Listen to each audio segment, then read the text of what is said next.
as a result of other people's negligence for over 50 years here in South Florida. If you get injured as a result of somebody else's negligence, it can be a car accident, it can be a slip and fall, medical malpractice, negligent security. If somebody else's negligence caused an injury to either you or one of your loved ones, give us a call. Our phone number is on our page, our website is on our page, and our email addresses are on our page. Please give us a call for a free consultation. We'd love to help you. Let Zach and I protect your rights. I feel like 2024 is going to be magical.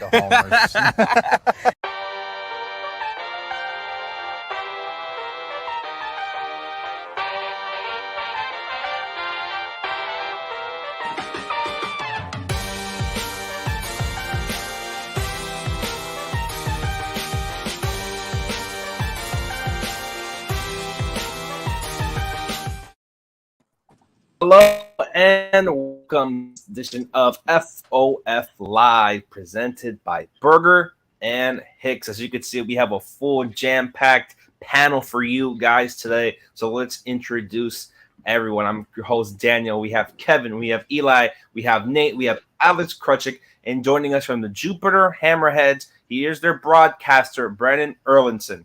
Brennan, it is great to have you on here tonight. Hey, thanks for having me. Let's do this. Let's do it. Of course, before we jump into some Jupiter Hammerheads talk, the buzz around the entirety of the sports world today is Game 7 of the Stanley Cup playoffs. We have to talk about it. The Edmonton Oilers could potentially come back, I believe, first team in NHL history since 1930s or 40s to come back from a 3-0 deficit to then win the Cup. We have hockey aficionado Alex Krutchik joining us, as always. Big hockey guy. You could check him out. His podcast. Well, what is it? With Lemon City Live. Puck it. Send it in. Send it in. Puck it. Send it in. I was gonna say something else, but you can always check that out. They'll be on. You can check they just went live before this. I'm sure after the game, no matter the result, you could check that. But Alex, 3-0 to 3-3. What do the Panthers need to do, and also what has gone wrong for them? Sure. So just to put it into baseball terms, imagine, if you will, if the 1997 Marlins played the first 3 games of this series, and then the 2013 Marlins played the next 3 games of the series, and if Sergei Bobrovsky performed like first half 2023 AJ Puck in the first 3 games, and then the second 3 games, he performed kind of like 2012 Heath Bell. That's kind of what we're working with right now. And for yourself, Alex, where the confidence level, how do you see this playing out? I know we're talking baseball, but just do you see them pulling it off? I think that they will have to take advantage of the energy in that building within the first 15 minutes of the game. Otherwise, it's going to be a long night for them. I also think that Edmonton, one thing Edmonton's done is they've scored first in all 3 games that they've won. And I think that the Panthers need to avoid the avalanche of momentum falling onto them by avoiding being scored on first. It seems momentum has shifted very easily at the beginning of games to whoever it is that scores first. So hopefully they don't give up 3 goals in the first 10 minutes like they did in Game 4. Yeah, I think just the key of the game is to just get a quick start and get the crowd back on your side. Yeah. I had to bring this up. This is nuts. It's been over a month since the Panthers and the Marlins won on the same day. It is just one or the other. The sports gods make a choice every time they play. You see that May 22nd, last time they were both won. And then since then, basically alternating when their games line up. And this one is especially, I think this is the first time where the start time of both games is almost identical because of the time change going to Kansas City in the Marlins case of an hour later than usual. As you see right here, even the Marlins had a couple, when they had their walk-off wins, those were the couple most recent losses by the Panthers in this series.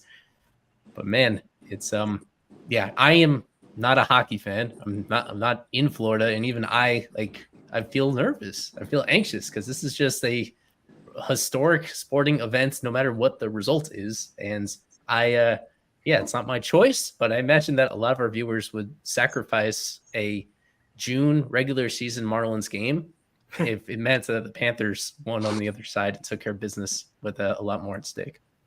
I don't know, Eli. I would really like to get within 20 games of 500 if I'm the Marlins, but it's one of those things where you've got to decide which one do you want more. Do you want to defeat the Kansas City Royals in late June, or do you want eternal glory by getting your name etched on the Stanley Cup? It's a hard one. I'll have both games on tonight because I'm equally invested in both of them. I'm not going to say that I want the Marlins to lose because this is a pro-Marlins podcast. What I will say is that whatever it takes the Panthers to win, so be it. There's so many games left in this season for the Marlins to win. Maybe it doesn't have to happen tonight. Today, when Peter Bendick says one eye on the present, one eye on the future, today the eye is on the future for the Marlins. The present. Look, get up there in the draft lottery, all right? Like, don't worry about it. Take the night off.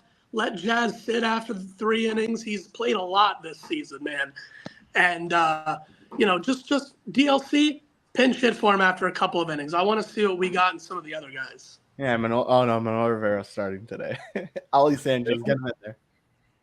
Oh my God. Maybe have some of the Jupiter guys come up for a game today. They should have done that. Take your kids to work day. Bring the Jupiter guys up for a day. I don't know how to go on from that, Alex. Probably the last thing I have Panther-wise for you. If for MVP, is it just a lock for Connor McDavid, or is there any chance a Panthers player can get it? So I think a Panthers player could get it because remember, if they win tonight, that means that a Panthers player must have done something special tonight. I think if Barkov does anything tonight in terms of scoring, especially if it's a late goal, I think he gets it. I think if Bob can put up a shutout tonight, he gets it, but it would need to be a generational performance from one of those two guys because those are the only two guys that can conceivably win it. For example, like Evan Rodriguez is so far back of that voting that if he put up a couple of goals tonight, it wouldn't be enough to get up to first place. So I think you would have to see something really special from Bobrovsky or Barkov. All right. We hate the Oilers here, by the way. Just let's make that very clear. We could use a more explicit word, but we won't because we're family friendly right now. I think that's a perfect transition, Kevin. We can go into that, talking a little bit of the Hammerheads, where we have Brennan here to give us a little bit on them. And I do have to mention, I think probably the biggest thing that really came out from the head, at least recently, I believe today, was the announcement of the SCL Pitcher of the Week. I believe, how do you pronounce his name, Kevin? Eliezer Dishman. Eleazar Dishman. Eleazar.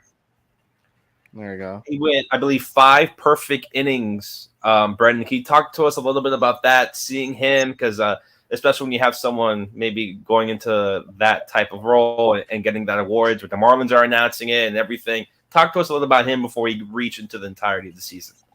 He was fantastic on Thursday. 5 perfect innings. He was just mowing down hitters. One thing that I really noticed with him on Thursday in particular was his changeups to right-handed hitters. It was biting in the middle of those frames. About the second or third inning, that changeup just really sunk to the low outside corner to righties. And it's just excellent to see. In the grand scheme of things, you would think that when the top 2 prospects, or 2 of the top prospects in the organization, who are both teenagers, leave the rotation, you wouldn't think that it gets much younger. Now the rotation has 4 teenagers, and Dishman is one of them. And he was just money on Thursday. It was tremendous to watch. Unfortunately, the Hammerheads did end up losing that ball game. Clearwater's really good, but Dishman through the first 5, fantastic. I can't wait to see what we have in store for him the rest of the way. That's a fun rotation. You have Kanyar Benitez in there. Wander La Cruz eventually will get his way up there. Waylon Castillo just got there. I mean, what would have been your thoughts on that Jupiter rotation, which you mentioned very, very young and, without Noble and Thomas White now, but still probably the biggest strong suit of this team? It's definitely the biggest strong suit of this team. Just to put it out there in all honesty, offense is not the strong suit of this team. They get by with their pitching, and their pitching for the most part has been excellent this year. Dishmay has proved that he looks a little bit more advanced than his 19-year-old age, as has Castillo, and he just got here. He's just made his second career FSL start. I think that Mendez and Benitez, understandably, have, they're new to the team. They're both lefties, and it's going to take them a little bit longer. But the fact that they're even up here just shows just how much trust and faith that not only our manager, Nelson Prada, has in them, but the Marlins organization as a whole.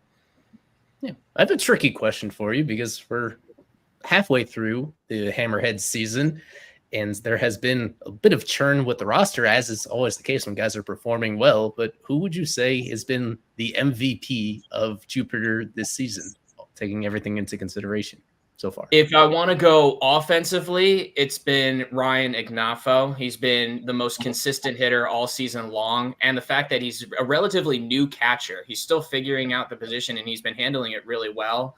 He's been hitting well over 300 for recently, has gap-to-gap type of hard contact, sneaky, good athletic runner on the base paths too. Offensively, definitely Ignafo. On the pitching side of things, it's a person who's been here the whole time, Jake Brooks. He's the best pitcher, arguably, in the Florida State League. Leads ERA, whip, opposing batting average, and now wins. Plus, he's the only one to throw a shutout. So he's certainly been the most impressive. And he just won the FSL Pitcher of the Week last week. And quite honestly, we're lucky to have him this long, but I don't know what else he has to prove down here in Jupiter, in my opinion. Yeah, it's definitely been tough with, you look at Beloit, you have Noble, Thomas, you have Milbrandt, Miller, and that is a very good rotation. And I mean, eventually at least one or two of those guys are bound to go up there, probably Miller and Milbrandt. So that'll open the doors at least for Jake Brooks. And then eventually a Juan de la Cruz to finally get up there to low A. But I don't know how much, you look at this team and you kind of see it every week. A new guys making FSL Pitcher of the Week, FCL Pitcher of the Week. Just what have been your thoughts on the whole development that you've seen down there in terms of just how they're preparing these guys for the next promotion? I think that the key person to focus on as far as giving the credit to is the pitching coach, Glenn Dishman. He's got rave reviews of every pitcher that we talked to throughout the season. I was not here last year, but just coming into this year with all the people who've worked in the office and stuff and how much they have dealt with him and stuff like that, he's got the experience, he's got the credibility, and clearly he knows what he's doing, because last year the Hammerheads were arguably the best pitching team in the league. I mean, they won the championship. They must be pretty good at pitching. And this year, despite the fact that the offense hasn't really carried as many games, the pitching staff is still among the best in all of single A, but especially the Florida State League. They do all kinds of TrackMan stuff, bullpens, all kinds of conditioning before the games. It's all really focused there, and the results show on the field. I mean, the pitching staff's been excellent. Yeah. Now, they are, as I think we can all acknowledge, kind of limited as a hitting team. But the reason than you would expect is because they steal a ton of bases. I'm fairly sure this is the highest stolen base total of any minor league affiliate at any level this season. From your vantage point, is it because they just happen to have a bunch of fast guys, or are they stealing in situations and succeeding in situations that other base runners on other teams don't? Because that gap is huge. It's like 30 more steals than the next closest Florida State League team.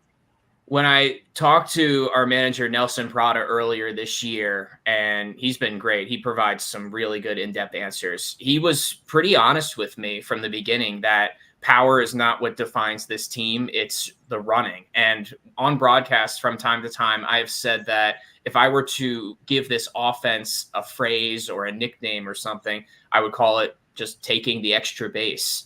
It certainly helps that you got speed like Jordan McCants, who's known to run every time he's on the base paths. Colby Shade is among the single A leaders in stolen bases. I believe last time I checked, he's third in all of single A.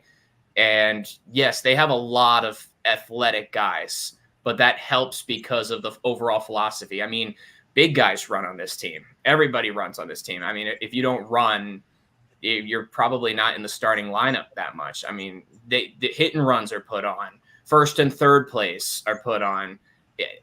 Nelson Prada and really the entire Jupiter Hammerheads roster, they want to start manufacturing. They want to get on base. Even if they don't get on base a whole ton, once they get on base, they want to just make things happen. They don't rely on the power. They want to do things themselves. But yeah, it does help to have some speed on this team too. Yeah, definitely for there in terms of most stealing base. Also, you could tell, one of the oldest teams as well, batting wise. What does that maybe say to you that, all these hitters are maybe in their early 20s, maybe even mid 20s, including the batting age? When you're looking at it right there, it's 22 years old. It is the average age of these batters. What do you make of maybe having more, you could say, veteran hitters in a way when they're older compared to maybe just having mostly teenagers, especially there in single A? Definitely on the offensive side of things with the position players, a lot of them are American college products. So they do come from advanced systems where they're already taught and developed somewhat at the collegiate level. And you're dealing with players who, even though they're very inexperienced pros, they're still very experienced in terms of baseball years because they played at high level, whether it's Pac-12 or SEC, even ACC type of schools, that they've already had that advanced type of development. They can sense patterns easier than the teenagers can. They can have a little bit more freedom on the base paths. They're able to pick up on certain pitches. They've seen more, even if they are maybe as experienced or maybe not even as experienced as pros overall. And looking elsewhere in the Florida State League, I mean, there's plenty of talent. I mean, you got guys like Max Clark, guys like Aiden Miller, Arjun Namala, plenty of guys from last year's class. Has there been any guys to you that have just really stuck out from your vantage point, and any guys that have been really noteworthy from maybe other teams in the league? I tell you what, Max Clark was impressive. He made a trip to Roger Dean Chevrolet Stadium when the Cardinals were in town, and it's different. The hair certainly helps for him standing out, but the 5 tools really jump off the page as well. Namala, I was talking to the Dunedin Blue Jays broadcaster a couple weeks ago, and Namala had been struggling. He was on the development list, but the fact that he's still only 18 years old impresses me. If you're 18 years old playing single A baseball, you're impressive to me from the get-go.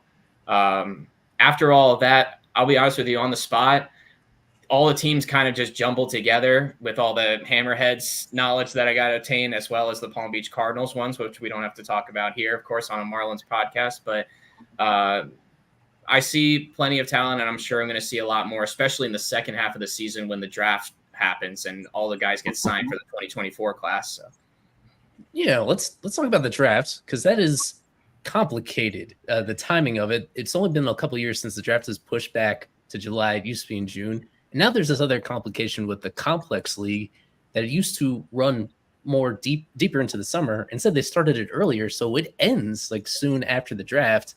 I guess that means that more draft players that would ordinarily go to the complex league now have to come up to Jupiter. That's going to be quite a rush of changes for you in late July, early August, if they've nowhere else to play between going pro and then beginning their minor league career. A lot of new faces that you'll have to learn in a quick amount of time. That's the job I signed up for, and I love it. But yes, well, there are certain advantages to having the draft being later. Of course, you can have the College World Series stand on its own, and you don't have to have that looming umbrella of people are already drafted and thinking about the next step, but you got to play for a national championship and all that. Everything can run its course, but that also leaves a little bit of a dead period where people aren't playing baseball, or they have to go figure out how to stay fresh and keep playing baseball until they're signed. But you're going to see a lot of players that are just thrown into the fire of single A baseball. Some are going to even advance to high A right when they sign, or even double A in some cases that are rare. But they'll get to play, I don't know, maybe a month and change of baseball at most if they're signed. But the organizations, once they sign these players, they know that a month of sample size of baseball is not enough to determine, oh, did we make a mistake, or, oh, we hit a home run.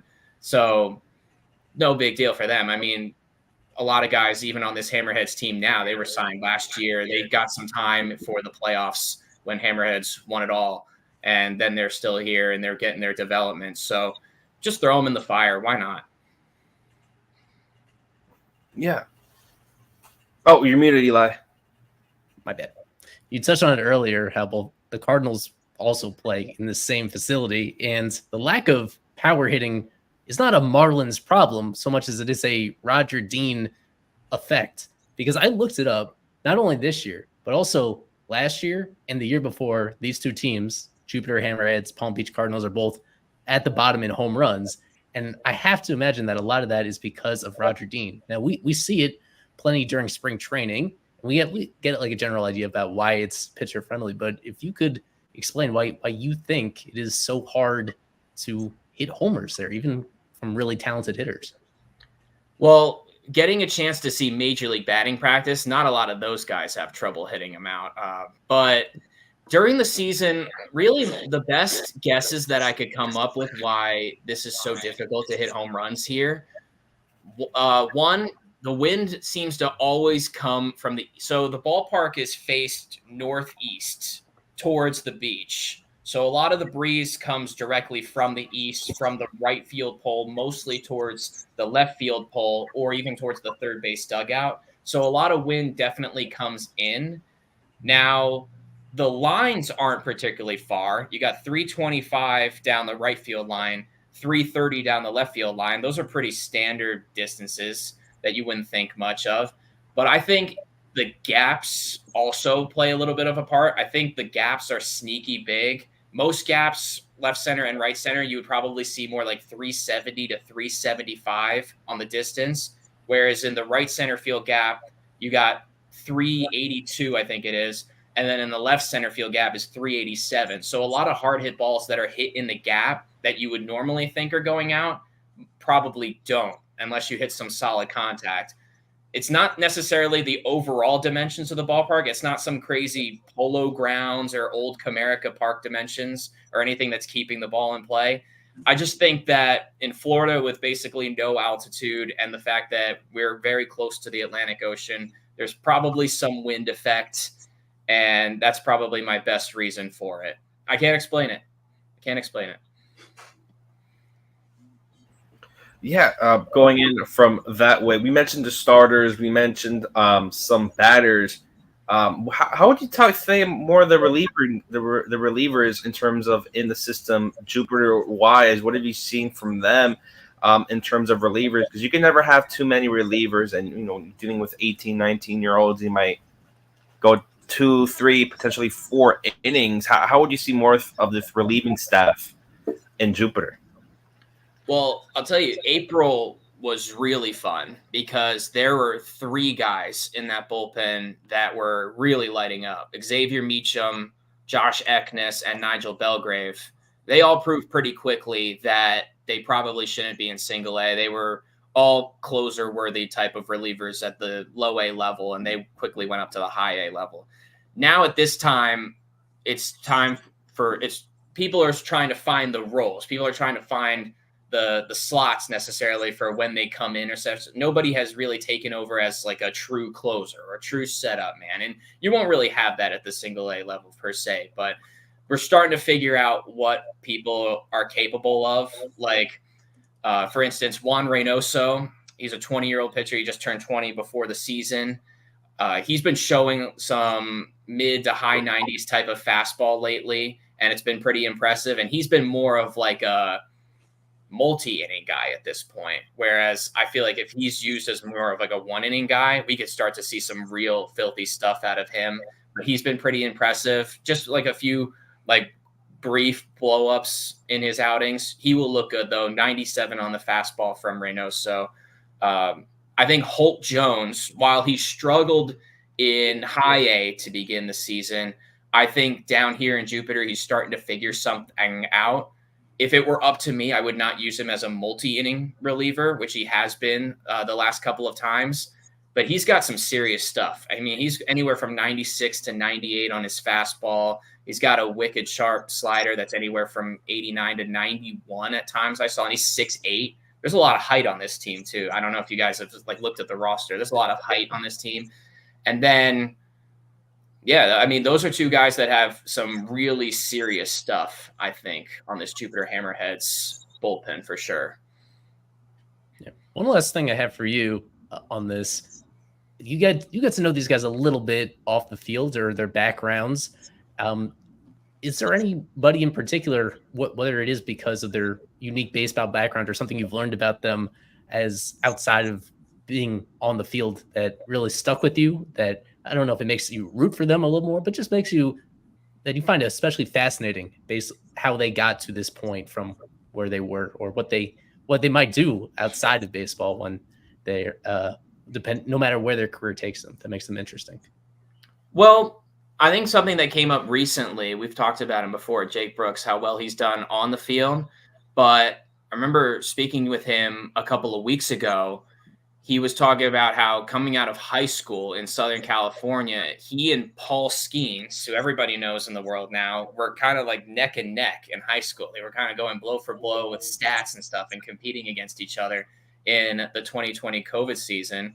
And then, of course, Brooks goes to UCLA, and Skeens grows into this phenom throwing 100-mile-an-hour gas, and he's got this whole pitching repertoire, number 1 overall pick.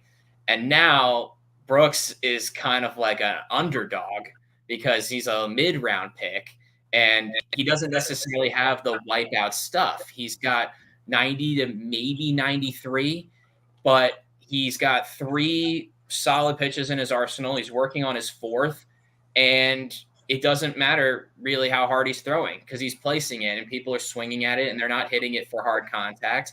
But I thought it was interesting that coming out in the high school circuit, Brooks was seen as maybe just as elite, maybe even better than Paul Skeens on paper, because he already had to know how to pitch, whereas Skeens has developed into, like, he became a thrower and now he's able to pitch at the highest level. I thought that was pretty interesting.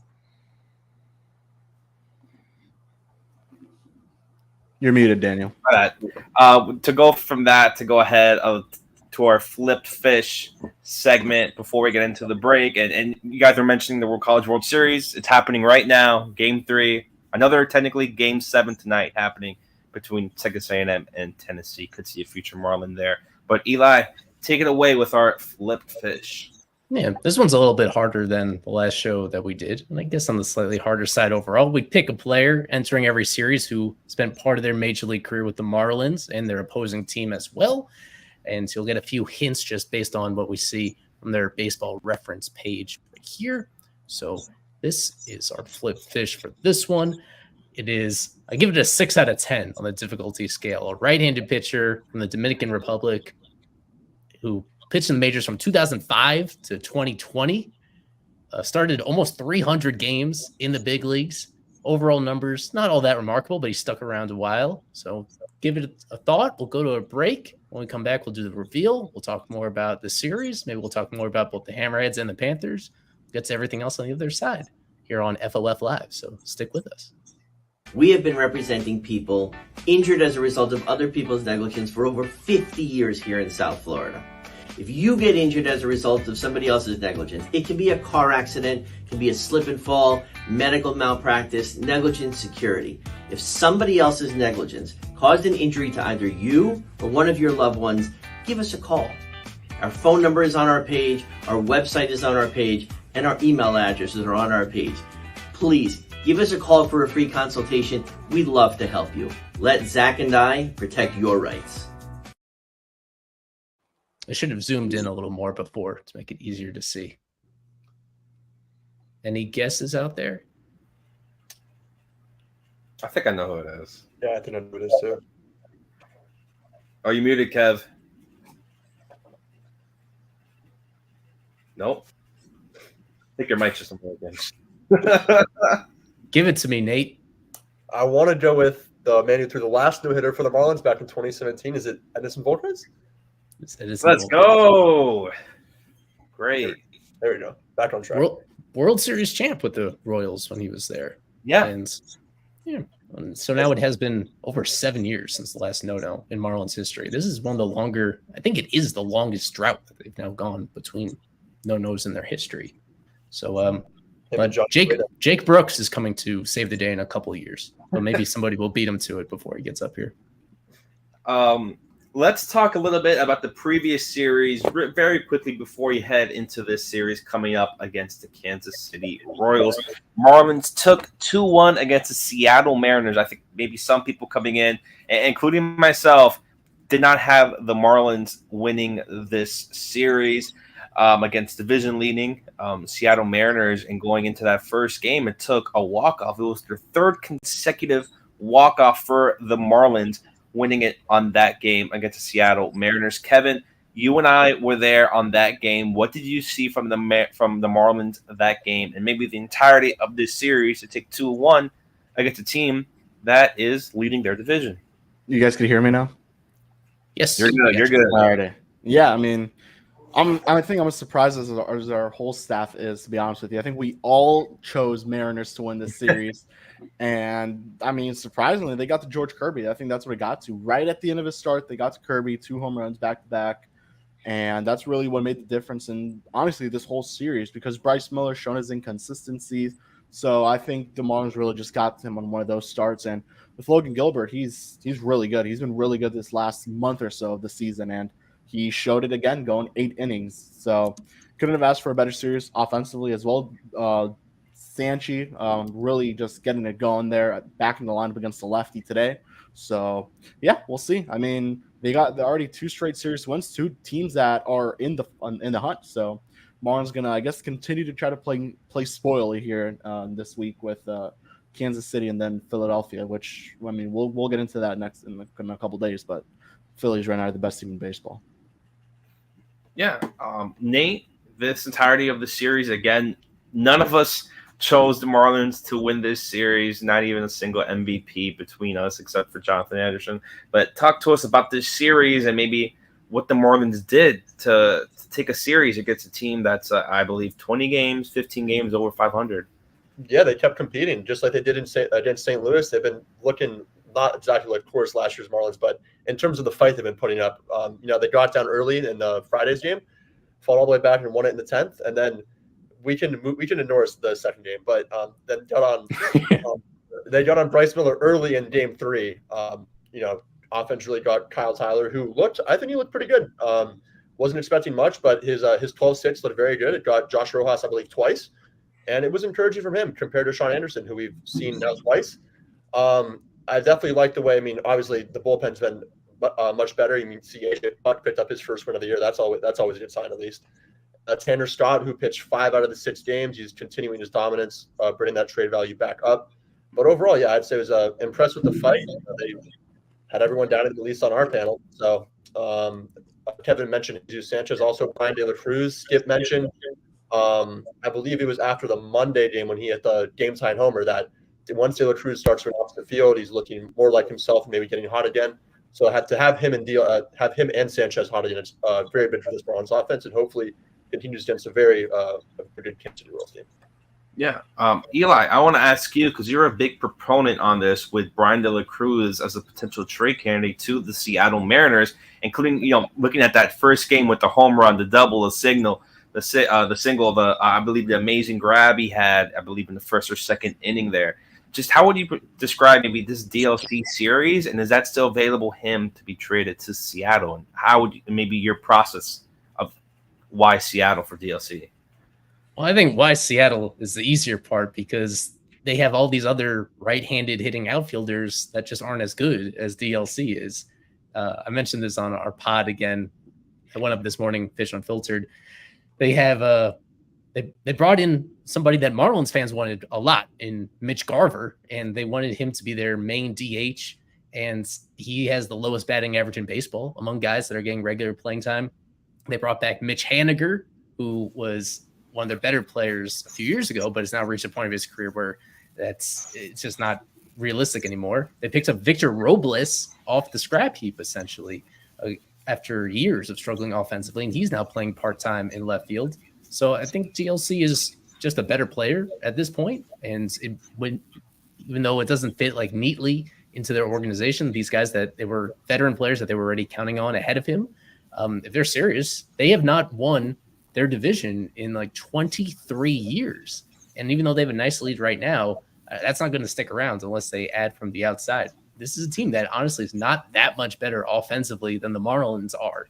And yet they're in this position basically because their starting pitching has been the anti-Marlins when it comes to availability. They have had excellent health from their starting pitchers this year, and they've all performed close to what you expected from them. Whereas with the Marlins, as we touched on previously, and especially this weekend, they reached a low point in terms of having absolutely nothing left in terms of available, reliable starters. So the Mariners have kind of gotten lucky to be as good as they are at this point in the season. They need to make some sort of splash in order to sustain it, I think. So, that'll be kind of controversial. People like DLC. There's no urgency to move him. It's just that he's going to have appeal. And entering a deadline where the Marlins aren't going to have those starters on the market the way we thought they would because of those injuries, if they're going to make any additional progress with building up their farm system, it's going to be trading relievers and trading some of the few guys that are actually hitting at the big league level. And DLC has had a pretty consistent, relatively productive first half. So it's going to be desirable, I think. Yeah, I want to get your thoughts, Brendan, specifically on the Marlins starting pitching situation where I believe 6 guys on the IL. Brax was just put on the IL. Jesus Luzardo on the 60-day IL. Just what are your thoughts overall on the Marlins in terms of their injury bug with starters, and do you believe there's a way for them to overcome it? Guys who maybe should come up, guys you're looking at, just your overall thoughts on the Marlins just getting plagued by injuries on the starting front. That's just Skip Schumacher and the Marlins getting dealt a raw hand. I remember being in spring training when they announced the Dirty Perez Tommy John surgery. I was like, oh, I didn't think it was going to be that bad. I thought it was just a fingernail issue, and then it turned out to be his elbow. And then Edward Cabrera gets hurt in spring training. I was like, oh, man, they really have no luck here. I think for the Marlins' sake, given the position that they are in, I think the best course of action is just to call up guys from AAA and just see what you got. I mean, they did it this past weekend and they won a series. So if you're in a position like the Marlins are standings wise, and to be able, well, if you were going to make that much ground up and try and make a playoff spot, that would be pretty insane level stuff, even for like the best teams, if you're that far down. But if you're down that far, just see what you have. See the young talent that you have. Go down to Jacksonville, see who's earned it, and bring them up. They haven't been afraid to do it the last few weeks or so out of necessity. Keep doing it. Just don't go too low in the minor league system, because we want our guys to develop and keep putting on a show for us in Jupiter and Beloit and stuff. What about you, Alex, in terms of the starting situation for the Marlins? Just maybe overall for them, the injury bug, maybe getting hot at some moments. Just what is your take in terms of maybe the starters and maybe what they have to do if they want to put any of these pieces back together? Yeah, so sometimes I like to ask Skip pregame if he's ever seen anything like this or like that, or what did he used to do as a player or as a position, not a position coach, an assistant coach, when this would happen or when that would happen. So I asked him on Saturday, have you ever seen an injury bug like this all to the same position group? And this guy, who is a seasoned major league veteran with one of the premier organizations in baseball, and a guy who has coached in a few different places before this, said straight up he has never seen anything like this. He's never seen a pitching rotation get decimated like this. He used the word decimated. He said, I've never seen a team this decimated by injuries before.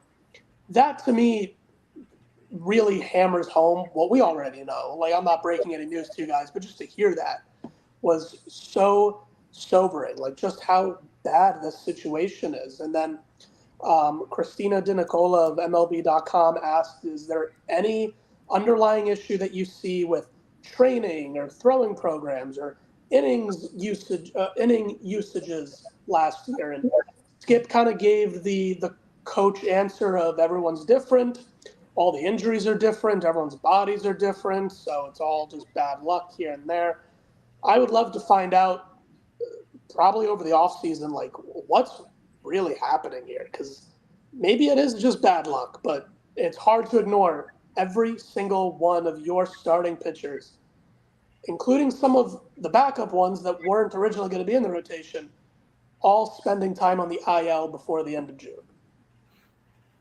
They couldn't have been dealt a worse hand than this one. I mean, this goes back to last season when Sandy goes down with Tommy John. I mean, geez, like Yuri, TJ, he's probably not going to be back till middle of 2025. I mean, and, we haven't discussed it too much, but kind of what this does for the trade deadline with Luzardo. I mean, that was your biggest trade asset aside from maybe Tanner Scott, but Luzardo is by far going to bring you the biggest haul of players, or at least quality or even quantity more so. Kind of what we saw with Arias, then that's now gone. Now you're going to have to probably not even trade him in the offseason. You're probably going to have to wait till the season starts so teams could see, hey, Jesus Luzardo is still going to give you really good stuff out of your starting rotation. He could still be a good 2 or 3 in a rotation. And, we'll see him towards the end of the season, obviously, with just being 4 to 6 weeks. But, I mean, geez, it couldn't have been a worse, season of unluckiness for this Marlins team because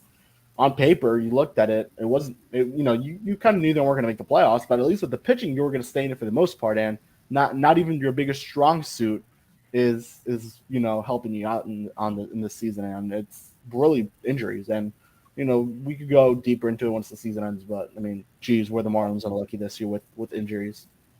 Yeah, we'll just update people on Edward Cabrera. He is getting kind of close to returning. He's going to make another rehab start tomorrow and could go up to 4 innings, probably one more after that. And then they'll have to consider bringing him back, even if he's not fully stretched out, just because right now they have a 4-man rotation and the other 3 are Yoni Chirinos and Kyle Tyler and Rodri Munoz.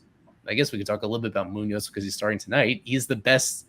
He's the most promising, you could say, of those like fill-ins, and he's just as inconsistent as you could possibly be as a player. Where it's either awesome or it's awful, and you don't really know what you're getting. Aside from that, they have a vacancy after that.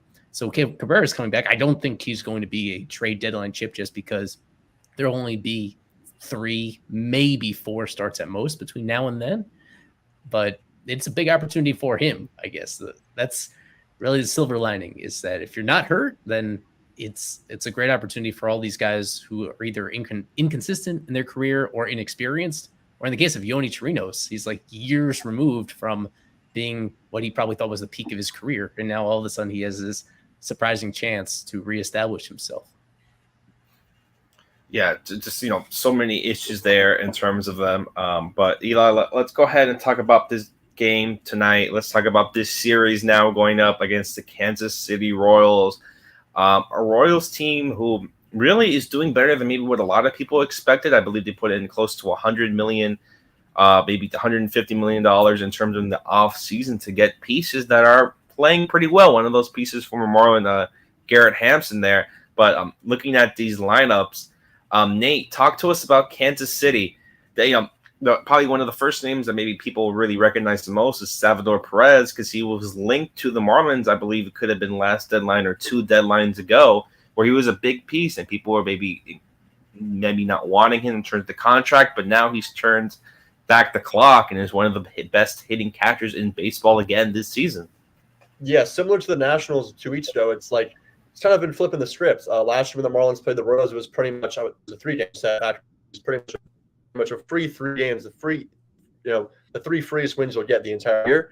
And just like you see with the Nationals this year, they started the rebuild around the same time as the Marlins, the Royals did. They picked ahead of the Marlins in the 2019 draft and got arguably the best, arguably the face of baseball moving forward. And Bobby Witt Jr., that guy's a superstar. He's hitting over 300 this year. He swipes a ton of bases. He's going to be he's the leader of that team. They already made him to a big extension. So the future of the Royals is in great hands. And now this year, like you said, they invested a lot of money in the offseason. They still have the ageless wonder, Salvador, behind the plate. And, some of the guys are playing well. Vinny Pasquantino, who has been with the Royals for a little bit now, is looking good. Their pitching staff, Cole Ragans, has looked good as well. So it's a good time to be a Kansas City Royals fan. I'll say that for sure. And you still wish to see more to MJ Melendez. He had a grand slam, I believe, last week in Los Angeles. A guy that's local, Kevin, I believe he went to FIU. He did, right? No, he committed. He didn't go. He committed. Close enough. But you still have to see a lot of him. He can catch and can play the outfield. But, Royals team, very young, very exciting, kind of like the Nationals, I said. So the Marlins definitely have work cut out for them. Yeah. Well, his dad was the coach at FIU, right? Exactly. Yeah. That's the connection. He burned that program down, but yeah. Very harsh, but all right. I mean, Yeah. yeah. So another one I'll bring up is Vinny Pasquantino, because there was a pretty substantive report from The Athletic this offseason that the Royals and the Marlins were talking about a Luzardo Pasquantino blockbuster. And at that time, I was pretty critical of it from the Marlins perspective. For a team that has these holes at the crucial premium up the middle positions, even if Pasquantino, as you can see here, his underlying batted ball quality is really impressive. When he first came up to the majors, he was great. Right now, there's still a little bit of a gap between his quality of contact and the results he's getting. So that being said, I thought it would have been a light return to have him as the centerpiece of a Luzardo trade. And now it just shows you how much things change in a brief amount of time. If these teams were to some reason re-engage next offseason with that same construction in mind, I think the Royals would probably back off of it just because of how fickle pitching can be. Even guys as talented as Luzardo is, there's a reason why, for whatever reason, I feel like the cliche is that pitching is the most crucial thing to winning championships. And I just kind of disagree with that in the modern state of baseball, where no single pitcher is just consistently durable and as impactful as having a everyday awesome position player. And it just goes back to Bobby Witt, where he's in the middle of this.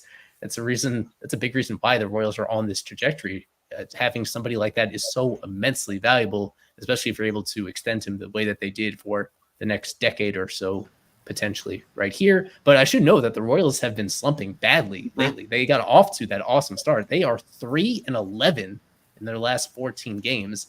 So that's a fascinating interaction. The Marlins have more wins this past week than the Royals have in the last 2.5 weeks combined. So even the talent advantage is very clearly on the Royals side right here. This is a test. This is a test of whether this may be what they need, is to have a non-competitive Marlins team coming in to maybe turn them around a little bit. And I'm glad you mentioned Bobby Witt because, geez, we went talking about Salvador Perez and Vinny Pasquantino before. Bobby Witt Jr., who is by far the best player on this team, really not even close, a 146 OPS plus. He's about to have his 100th base hit of the season, probably tonight, honestly. He's probably going to go on his way to another 2020 season. Last year went 30-40, almost 30-50, but man, Bobby Witt Jr. is one hell of a player, and I know I think there was a report that came out I obviously didn't go deep into anything, but Bobby Witt for Yuri Perez, I think that was noted at one point. That would have been pretty fun. I think all of us here would have done it unless you're a big Yuri Perez guy, but man, Bobby Witt Jr., yeah, I mean, that guy is a generational talent and probably going to be up there in the MVP voting this season. And now that, obviously, unfortunately, Ronald Acuna is out for the season, and things could go Bobby Witt Jr.'s way, and the Royals could be a very competitive team.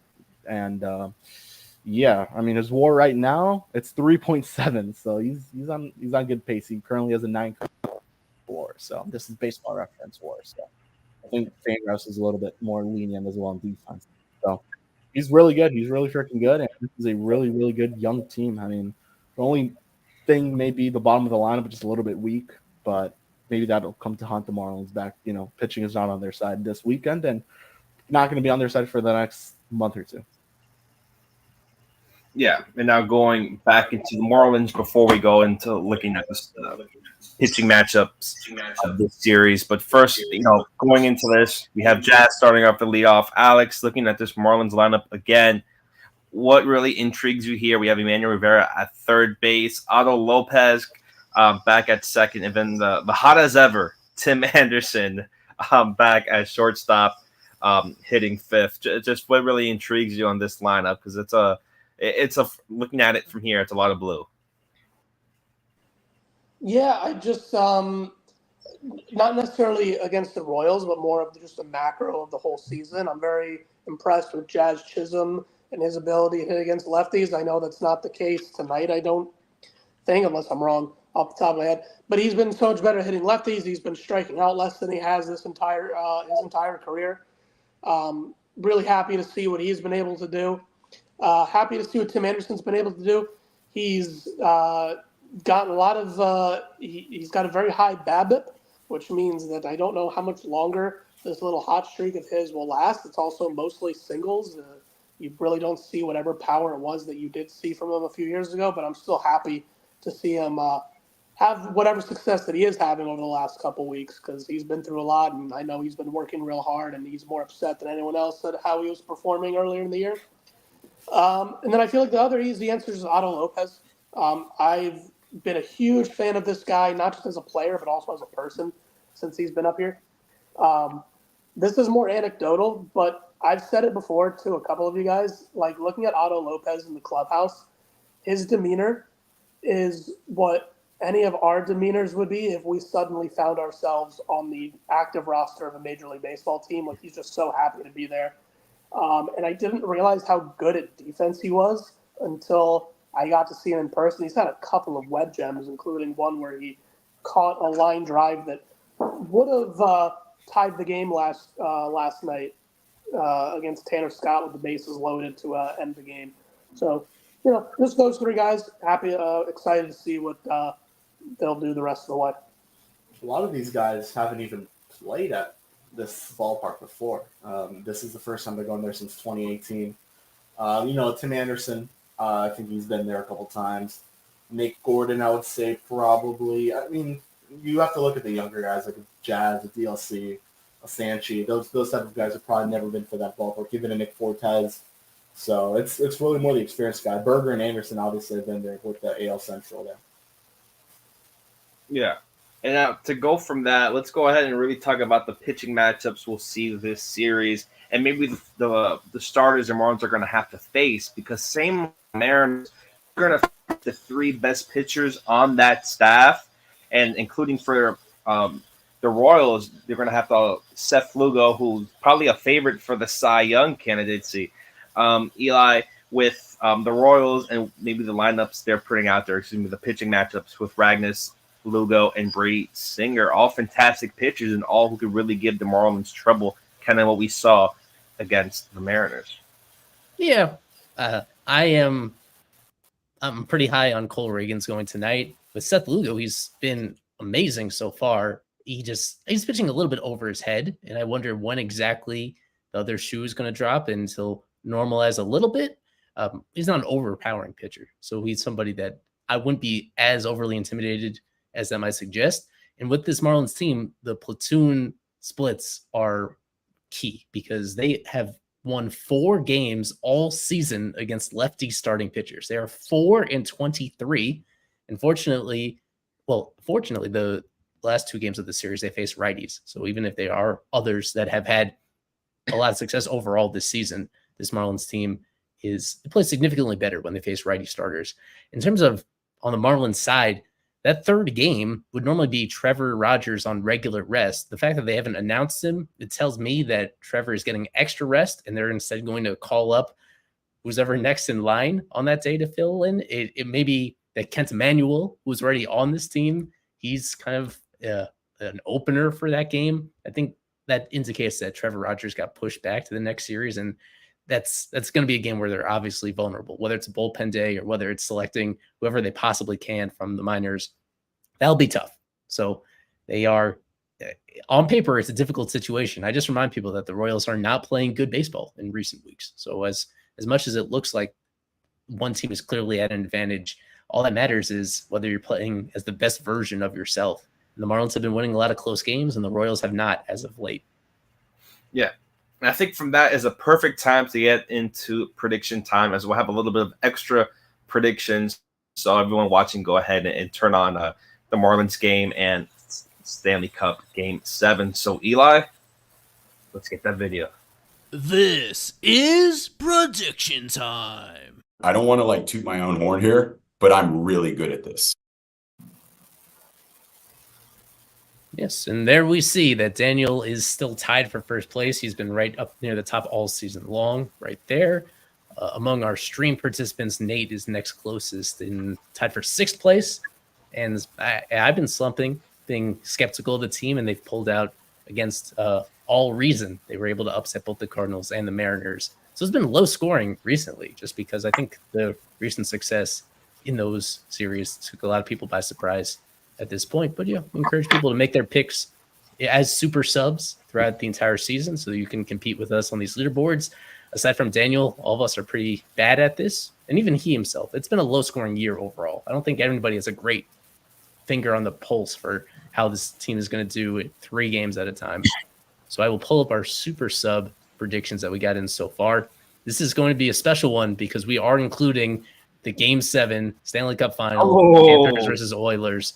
So aside from picking how many games the Marlins are going to win and who the series MVP is going to be, also picking the Game 7 winner between the Oilers and the Panthers. A lot of Panthers optimism overall.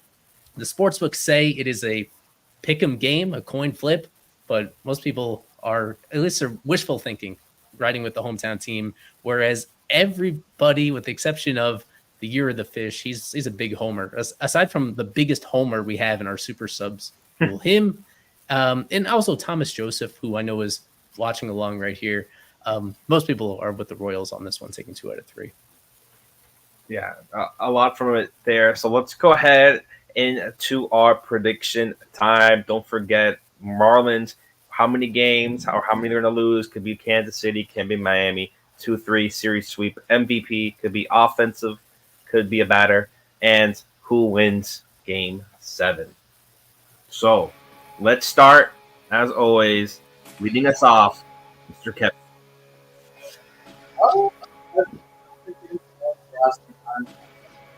But I will pick against them again. I'm going to say that the Royals will take 2 out of 3, and my MVP will be Bobby Witt.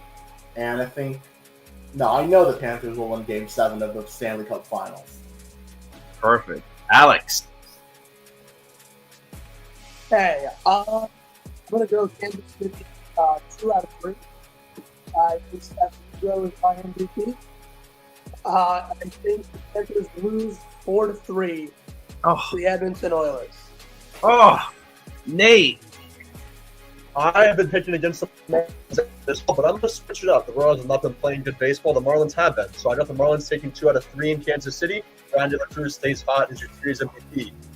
Tonight, unfortunately, I'm going to take the Oilers to complete the reverse sweep as well. I'll go with I'll match crunch, but I'll say 4-3 final, unfortunately, but I do want the Panthers to win that. So.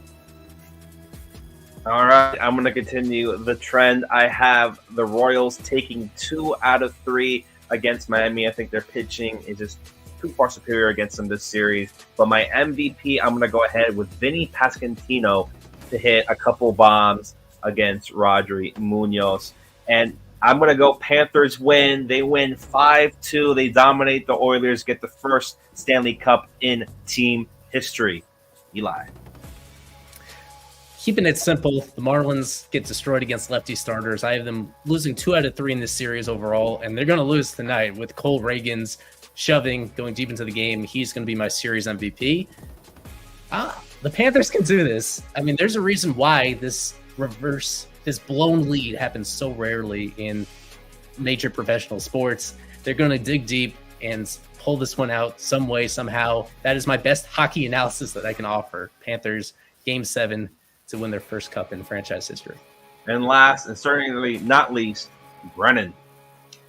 I think that I'm going to go a little bit more pessimistic side on the Marlins. I think that with the Royals being home and the fact that they need to turn things around and keep in the playoff race, I think that they're going to get a sweep because they're putting their 3 best arms out on the mound, and I think they're going to show something. And I think that the series MVP will be Salvi. I think he'll hit on the young pitching pretty well.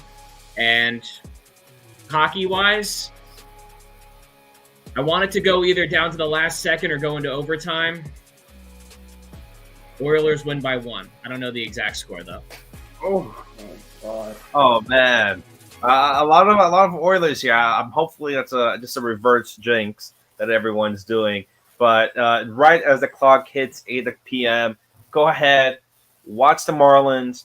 Watch Game 7 of the Stanley Cup, and maybe if you have a third screen, go check out Game 3 of the College World Series as well. I'm Daniel, for Kevin, for Eli, for Alex, for Nate, and for Brennan. This is FOF Live presented by Berger and Hicks. Go Marlins and go Panthers. And go Hammerheads.